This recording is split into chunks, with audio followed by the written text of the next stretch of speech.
some of these more major components, it definitely does not hurt to get a jack underneath here, so that this way we can kind of free up the suspension a little bit, so that those bolts are going to be a lot easier to pull out. Alright, next up, just getting stuff out of the way so we don't risk damaging anything. We're going to pull this bolt here, holding the brake line in place. This is with a 12mm wrench. So we're going to remove this bolt right here. This is a 12 that'll release this bracket that's holding this ABS wire. So that way this will be freed up and not get tugged on when we loosen all the other suspension components. Alright, so now the bolts are off on the upper A-arm right here. So next up we'll use the jack to unweight this corner to help us pull this bolt off the bottom mount out. That's 12mm. It's going to be 2 bolts on each side, so we're going to handle those.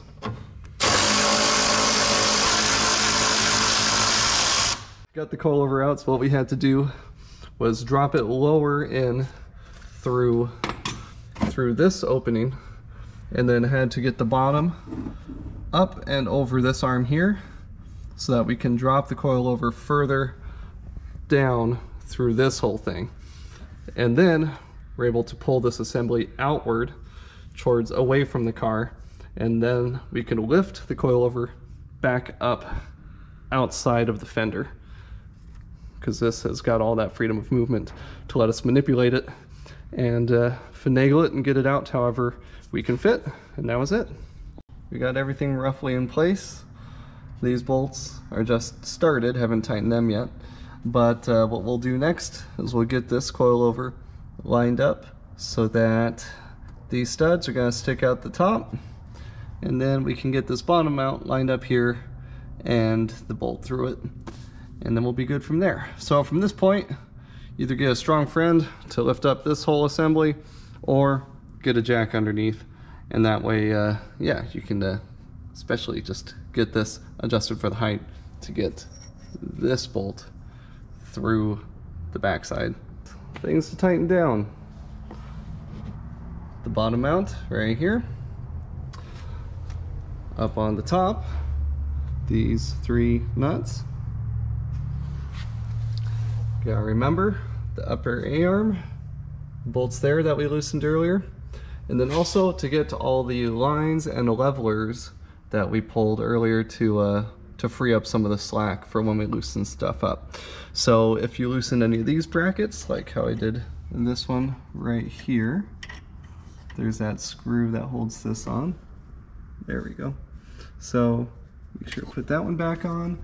We also did the brake line back here. So just go through, make sure you got everything that you loosened up or disconnected before. This one right here too. And then from there, we'll be good with the front side. Nuts and bolts out on the top side. Let's go to the bottom side to see what's left to do.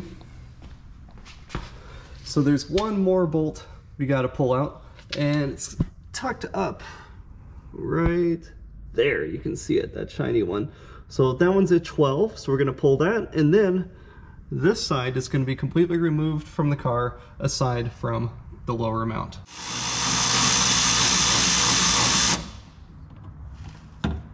We're going to pull this arm off up here. We're going to pull this arm off up here.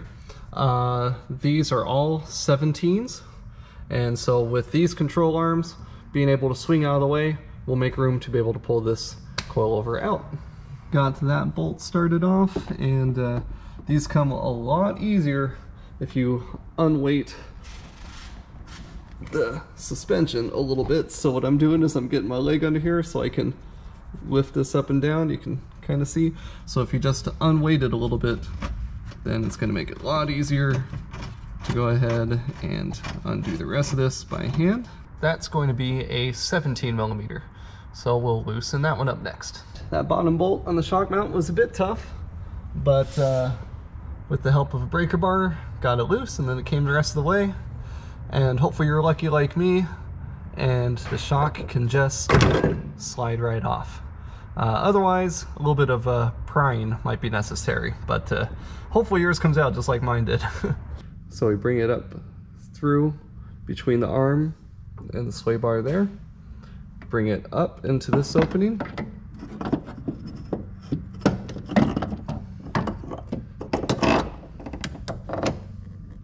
Get the jack for a little bit of extra help, but by propping up this corner here, I was able to get the bottom mount of the shock to slide on all the way. So just needed a little extra height on this corner with the help of a jack, and then it slid on easy. So definitely don't force it on there. Just get it up to the correct height with the help of a jack or a friend, and only get it on there if it slips on easy.